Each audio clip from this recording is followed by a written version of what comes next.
scenario for Team Philippines because, again, we have seen this executed. There is practice. There are reps on it. Now, Team Malaysia, the way they drafted, they've played around with what they have, especially with such a powerful first phase. We'll see how they execute. We'll see if they're able to take it far enough. Well, what a start. What a start. Again, Zorn, you need to land those hooks. Much needed the entirety of the game. Well, it's kind of forgivable for Philippines to do that because they did just see Eve from the bottom lane, so they were kind of like putting some pressure on Zorn. They're not willing to actually do the XP support thing themselves. Yep. He's letting Onigo take level 2. No. Let's address the elephant in the room. It's not the swap that we were expecting. Another hook. Okay. It's Momo, the Martis on the XP lane. That's actually what I was looking at. But, of course, with all of the posts that's happening in the middle, you can see that Team Malaysia will be relying on perhaps what made them very successful in way before. It's like they're put in a spot where, okay, we have a bag of tricks in you know, a deep pool of bag of tricks. This time, okay, Martis onto Momo. It's a decent laner against Arlet. However, I worry about the Fredrin against Hellkirk. That's what we are seeing right now. Chibi, his initial rotation onto the XP lane, actually, now he had to TP out, so that's not really a good sign. Well, good news, bad news. He did reach level 4, so he is going to be able to walk on to this first turtle, contest it.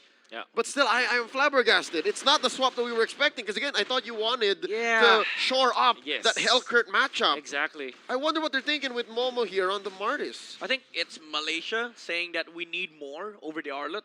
Because the Fredrin against Arlet, you're just allowing Arlet to scale up. With Martis, you can actually disrupt the Arlet, especially with the flicker on Momo. He can actually do some damage on the back line. Momo already starting with some pokes onto Canon, but Arcangel actually gets into a top lane. Legitiano, telegraphed, you know that the Hive is going to win. And he wins nonetheless. Onto the turtle fight. That's going to be the Hellkirk to secure that turtle. Onigo with the fatal links. Momo out. They want to go for more. Chibi low. He'll be chased down by Canon. He knows that his ultimate is going to be cooling down in just a little bit. And pokes might be there. Canon going to be thwarted by Izanami. Final slash connects. Saison actually misses the jump. And that meant that Zorn will land the hook. Malaysia finds something out of that team fight. Was limit testing. I'm pretty sure he was just going off of instinct and as well adrenaline, being one game away from taking home a gold. I was going to say, is Arcangel happy with the decimate in that last team fight? I think he jumped onto someone with it. Yeah, you know, Philippines, they have so many skills to cover the turtle. Dark Knight Falls, Fatal Links, and Rekishan with the solo kill on the top lane. That's actually crucial. I love the battle spell choice here. Flicker, you need to play aggressive against Malaysia. If you play passive, we saw that matchup earlier, yesterday with Carry playing more aggressive than the Harith, they would just take it to late game. So Philippines, they recognize the fact that they have to play fast here because if they don't, you're playing into Carry territory. Which is basically Team Malaysia with their change of pace and their change of priorities. Philippines just answered back! There is the Fatal Links and there's the hook to counter Onigo. Onigo gonna be down for sure. Canon wants to go for a fight. Actually, deals enough damage to Izanami. Hellkirk pops the ultimate. And now they have found the opening onto Sword. They want to transfer to the Franco, but it comes GB to defend. Up top, a solo kill coming out from the Harris. Misses with a touch from Canon. And now they get a kill. Saison with the burst. Now Momo gets one with the decimation. Runs away into safety. Philippines finds 2 kills. Again, just to put it into context, anecdotally, if you are a Martis and you have a Mortal Coil and you have those dashes stocked up in a Decimate and then it goes Dark Knight Falls, that's miserable. That is a sad 2 seconds for a Martis that could have snowballed. Onigo though, on the top lane, they're not letting any breathing room for this carry. Oh, Zord still wants to go for the hook. Very bold against Team Philippines. They are able to defend for now, but the turtle is going to be controlled by Team Philippines. Saison and Regishana, they're having fantastic game here on very important cores as well on the side of Philippines. Canon! Canon wants to initiate. Final Stash not going to hit. Inigo looking for an angle for the Fatal Link. Saison holds on, pops the ultimate and the silence, and they get retribution. Now they gang up on to the Fredrin. Fredrin goes out. My goodness, Saison, he knows how to use the Hellkirk to a different dimension now. And you know what? That Dark Knight Falls, it's not just silence over Chibi, just make sure that he does not dash away. That's also disable on the retribution. You're not going to be able to use it. And then Inigo flickering in, just be able to ensure the kill onto the Fredrin. As if it wasn't bad enough. you also cannot even see what's around you. Yeah. You don't know how many opponents Yeah, are there. I mean, that's you right. can remember, right? But also, check it out. Throughout the chaos up top, Malaysia able to push a turret down bottom. Yeah. So kind of like the game from Philippines and game number 1, game number 2, you do the resource trade. Yeah. But Philippines is just getting more. Rekishano already has Feather of Heaven. Yep. 5 minutes, 12 seconds. And they transfer into the mid lane. So this could be good for Team Malaysia as it means that it might be able to threaten for a top turret push. Oh. But Team Philippines, Dark Knight falls, they jump on the Eve, they have the silence, they take it out. Izanami, now Chico guys, left in no man's land, he's taken out, the Fatal Links connects up to 1. And that is surely a kill, a double even for Saison. Team Philippines using their kit to maximum efficiency. You see how Unigo held on right Yeah. before the very last minute? Yeah. It was like Inigo knew that Purify would come out from Here's Chico more. guys. Oh, the final slash has to commit the flicker, but now they found an even better target. Jungler out for Team Malaysia. Philippines on a roll. Midnight, this is the fastest we've seen Team Philippines go all series long. Ooh, that Cyclone Knight play. Yeah, you were saying.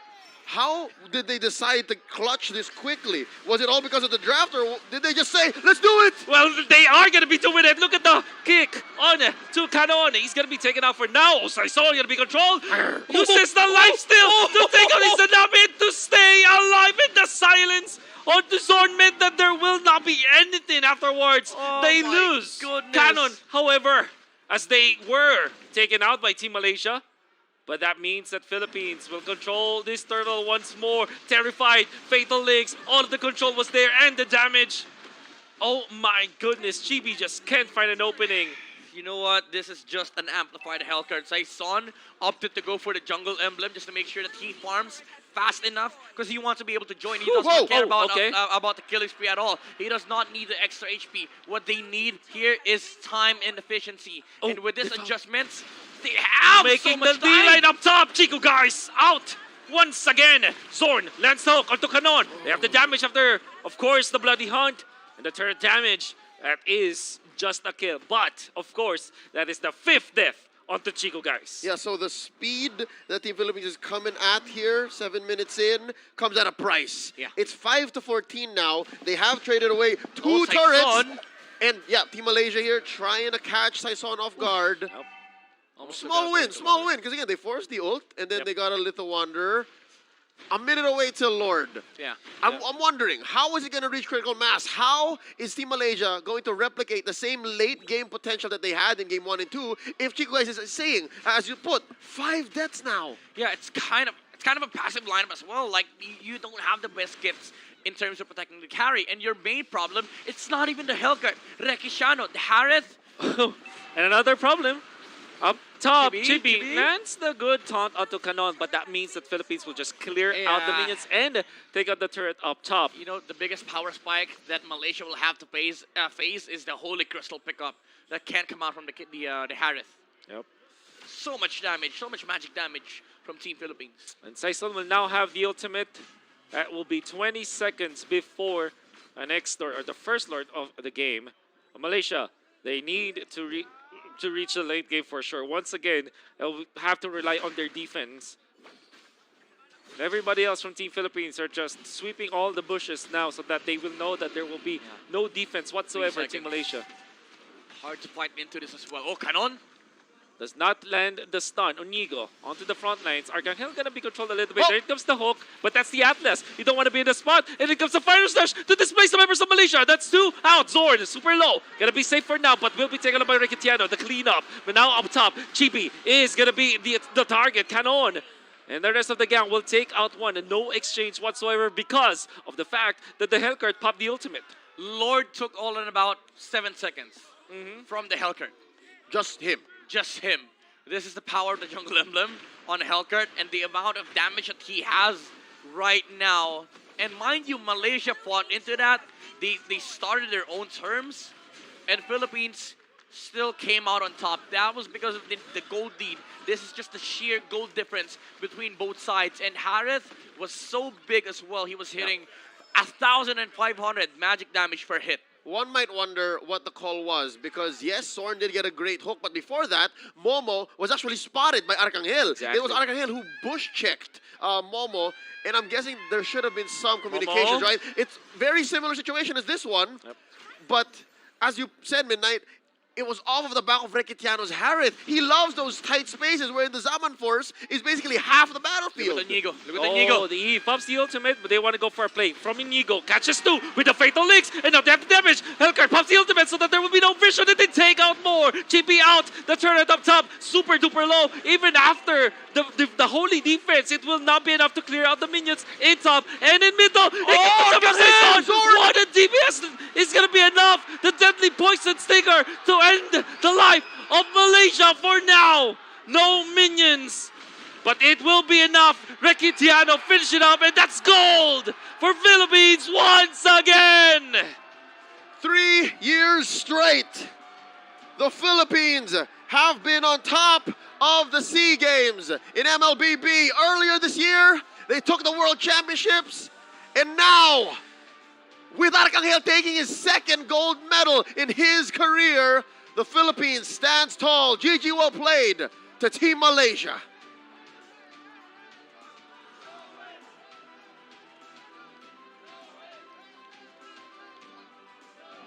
Hashtag taon ng tagumpay continues. Translated, it means the year of victory. And even more victorious are specific members of this squad from Team Philippines. Surely around the management, right? There are two-timers here for sure. Like we know that the Coach Leonard Goods, 3 times actually, if you think about it. Yeah. But Arcangel facing up against familiar foes in the international battlefield, representing the Philippines for the second time and gets it. Now with a 3-0 against Malaysia. I would also say Canon has seen it all. World title, SEA Games champion. What more could you have in a competitive space? This is just the glory of the squad, and of course, props to Team Malaysia as well. Yep, I can only imagine what might actually be going on through their minds. Here you see the ever-colorful Ripple. Oh, Ribo and Makasa. That's right. You're not seeing double, guys. This They're two is different people. reality. This is folks. reality. Y'all know the joke. They look very similar, and you see here how much they recognize each other's hard work. You see Gary here. Oh, that's Chibi. That's Chibi. Chibi and Gary look similar too. Gotta love the respect between these two teams, and of course the That's right. sportsmanships, the friendship, the relationship that they have. It is a beautiful competitive space. They get to showcase their talent in front of other countries, and they get to enjoy other cultures as well. I can also imagine the success and, of course, the, how do I say, fatigue that both the Philippines and the Malaysian coaching staffs are going through right now. Coach Glindro, Coach Pesebre, Coach Pabs, Coach Ozoravecki, Team Malaysia. But as we watch and wait for the medaling ceremony, I'd like to say GG well played and thank you. This is the furthest Malaysia's gone in the SEA Games ever since its official recognition That's right. in the SEA Games. And who